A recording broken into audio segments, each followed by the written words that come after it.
তো প্রিয় দর্শক, আজকে দেখুন সরস্বতী পুজোর জন্য বিভিন্ন লোক কিন্তু খিরায় যাচ্ছে ফুল দেখতে। তো আমাদের এই কোলাঘাটের মধ্যেই যে কাছেই দেখতে পাচ্ছেন নোনা চোখেও কিন্তু অসাধারণ ফুল রয়েছে। তো শ্যাম ভাই সরাসরি দেখাচ্ছি, দেখুন বিশাল ফুল একদম ডালিয়াতে ভরে গিয়েছে। এবং এই চারি সাইডটা, এই সাইডটাতেও দেখতে পাচ্ছেন বিশাল ফুল রয়েছে, বিভিন্ন রকম ফুল। তো চলো আজকে কেটিভিপির মেলার কাছে ওখানে বিশাল সরস্বতী পুজো হয়। তো তোমাদের দিকে দেখাচ্ছি, যেটা অনেকে বলছে যে বিশাল ফেমাস পুজো হয়। তো সেই ফুল দেখে তারপরেই আমরা বেরিয়ে ভাই। ফুল কেমন লাগছে বলো? তো দুর্দান্তভাবে সাজিয়েছে ফুলগুলোকে দেখতে পাচ্ছেন। আর এই বিকেল টাইমেই কিন্তু ফুল তোলা হয়, ফুল তুলে নিয়ে গিয়ে কোলাঘাটে কিংবা দেউলায় বিক্রি হয়। প্রত্যেক বছর কিন্তু সরস্বতী পুজোর আগেতেই নানা রকম ফুল একদম ফুটে ধরে। তো দেখতে পাচ্ছেন পুরো বাগানে ফুলে ভর্তি। এখন কীরকম রেট আছে ডালিয়ার পিস? 100 টাকা কি কিলো নাকি? তো 100 টাকা শ, 1 টাকা পিস এই ডালিয়ার ফুলে। এক একটা ফুল মাত্র 100 টাকা শ, মানে 1 টাকা পিস। যাদের বিয়ে বাড়ি আছে এই সুযোগে কিন্তু খুবই লাভ। তো বেটার একদম ফুল হয়েছে একদম বাগানে এবছর, আনো ভালো হয়েছে। এবছর ফলন কীরকম হয়েছে ফুলের একদম ফলন অসাধারণ হয়েছে। তো চলুন এখান থেকে আমরা বেরিয়ে যাচ্ছি একদম কেটিভিপির মেলার কাছে, তোমাদেরকে গিয়ে দেখাবো কি সরস্বতী ঠাকুর তো হ্যাঁ, আর কি ঠাকুর।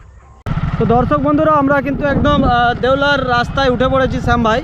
তো দেখতে পাচ্ছেন একদম বিকেল টাইমে আমাদের গাড়ি নিয়ে লক্ষ্মীকে নিয়ে আমরা ছুটে চলেছি একদম সেই কেটিভিপি মেলার উদ্দেশ্যে শ্যাম ভাই। চলুন বন্ধুরা, এখানে রাস্তার উপরে একটি প্যান্ডেল হয়েছে সরস্বতী পুজোর। এটা খাদিসা বলেই মনে হয়। তো আপনারা যারা খাদিসা দিকে দেখছেন, এটা খাদিসা না নোনাচোকের মধ্যে পড়ে সেটা কমেন্টে জানাবেন। আমার তো মনে হয় এটা খাদিসাই। তো দেখতে পাচ্ছেন এখানেও কিন্তু খুব সুন্দর একটা দুর্গা পুজো মানে সরস্বতী পুজোর প্যান্ডেল হয়েছে। দুর্দান্ত প্যান্ডেল, বেশ অসাধারণ লাগছে। প্রত্যেকটি প্যান্ডেলই কিন্তু সেরা। আজকে আপনাদেরকে কোলাঘাট থেকে শ্যাম ভাই বেশ কয়েকটি প্যান্ডেল দেখাবো সরস্বতী পুজোর। এবং রাস্তার উপরেও দেখতে পাচ্ছেন আলপনা এঁকেছে অসাধারণভাবে। আর এরপরে আমরা যাচ্ছি একদম কেটিভিপির মেলার কাছে। তো দেখতে পাচ্ছেন ঢাকিও বাজাচ্ছে, ঢাক খুব সুন্দরভাবে। মায়ের কাছে আপনাদেরকে দেখানোর চেষ্টা করছি, অসাধারণভাবে ঢাকটা বাজছে, দেখতেই পাচ্ছেন দুর্দান্তভাবে। তো কত মানুষ তবু পুষ্পাঞ্জলি দিচ্ছে? 3000-4000 লোক আসবে। তো 3-4 হাজার লোক এসেছিল পুষ্পাঞ্জলি দিতে। আর কাকু ঢাক বাজাতে খুব ভালো ঢাক বাজায়। দাঁড়া বাড়িটা কোথায় আপনার? বউডাঙ্গিতে। কত করে নিচ্ছেন ঢাক বাজাতে পুজোতে? 5 বছর। কত টাকা করে নিচ্ছে বলো? লজ্জা নেই বলো। 1500 টাকা বলো না। তো কাকা কিন্তু খুব ভালো ঢাক বাজায় দেখলাম। তো কাকার বাড়ি বউডাঙ্গিতে, আমাদের কোলাঘাট পার্শ্ববর্তী এলাকা। সত্যি দুর্দান্ত উনি ঢাক বাজিয়েছে, ধন্যবাদ জানাই ওনাকে। এইভাবে আমাদের পুজোটাকে উনি সকাল থেকেই কিন্তু রয়েছে। উনি চলে গিয়েছিল, আমাকে দেখে বিশেষ করে আরও ঢাকটা নিয়ে এসেছে, এর জন্য ধন্যবাদ। আর এখানে বিশাল প্রোগ্রাম রয়েছে বন্ধুরা, আপনারা খালিসার এই জায়গায় আসলেই বুঝতে পারবেন। আজকে আসছে একদম বিশাল নেতা ফেতা সব, আমাদের এলাকার সব মন্ত্রী আদার্স সব রয়েছে এলাকার তেজগাঁপাতে। দেখতে পাচ্ছেন আজকে বিশাল যাত্রা। আজকের যাত্রার পালার নাম তুমি কোথায় ছিলে। তো চলুন আপনাদেরকে আমি দেখানোর চেষ্টা করব মেন জায়গা। এখান থেকে কিন্তু একটু দূরে এই যে কেটিভিপির মেলার যে মেন মুখে সাইকেল গ্যারেজ, তার পেছনের সাইকেল গ্যারেজটা, তার পাশেই কিন্তু এই ধামাকাদার অনুষ্ঠান চলে বিশাল এরিয়া নিয়ে। তো দর্শক বন্ধুরা, খারিসার মধ্যে কিন্তু এটাও প্যান্ডেল রয়েছে। আর আগের যে প্যান্ডেলটা দেখলেন, ওই যেখানটা সাইকেল গ্যারেজ বললাম, ওটা অন্য প্রোফাইল দিয়ে ভিডিওটা পুরো দেখতে পাবেন। ওখানে আরও অনেক কিছু অনুষ্ঠান রয়েছে। তো প্রত্যেকটা আপনাদেরকে এখানে যাওয়ার পথে সরস্বতী ঠাকুর যেগুলো হয়েছে খারিসা আমাদের এবং শাহপুরের রাস্তায়, আপনাদেরকে শ্যাম ভাই সরাসরি দেখাবো। প্রত্যেকটা খুব সুন্দর করেই কিন্তু প্রতিমাকে সাজিয়েছে। এখানেও খুব সুন্দর অনুষ্ঠানের আয়োজন রয়েছে। তো আপনাদেরকে সরাসরি দেখাচ্ছি। কিন্তু এখানে বন্ধুরা গান চলছিল, তো সেই জন্যই কিন্তু এখানের সাউন্ডটা দিতে পারছি না।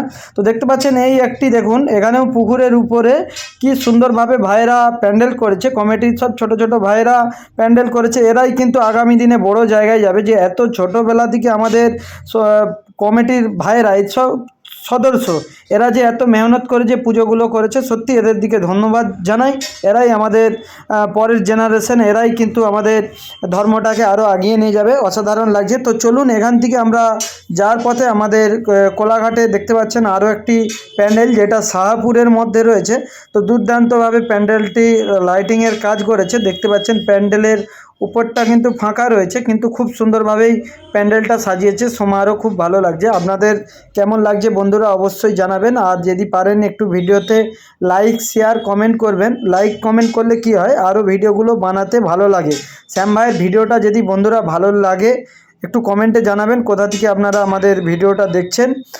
তো দেখতে পাচ্ছেন এখানে মাটির সব কিন্তু ছোট ছোট লক্ষ্মী ঠাকুর আদার্স ঠাকুর দিয়েই কিন্তু অসাধারণভাবে প্যান্ডেলটা করেছে। আপনাদেরকে সেই সুন্দর মুহূর্তটা দেখাচ্ছি। এগুলো লক্ষ্মী ঠাকুর, দেখতে পাচ্ছেন লক্ষ্মী ঠাকুর আদার্স যাবতীয় কিন্তু কার্যকারী করেছে এই কমিটির দাদা ভাইয়েরা। আপনাদেরকে দেখাচ্ছি মা সরস্বতী ঠাকুরও খুব সুন্দরভাবে বসে রয়েছে, অসাধারণ লাগলো প্রত্যেকটি পুজোর প্যান্ডেল। আপনাদের আশা করছি প্রত্যেকটি প্যান্ডেলই আমার ভালো লেগেছে, আপনাদেরও আশা করছি ভালো লাগবে।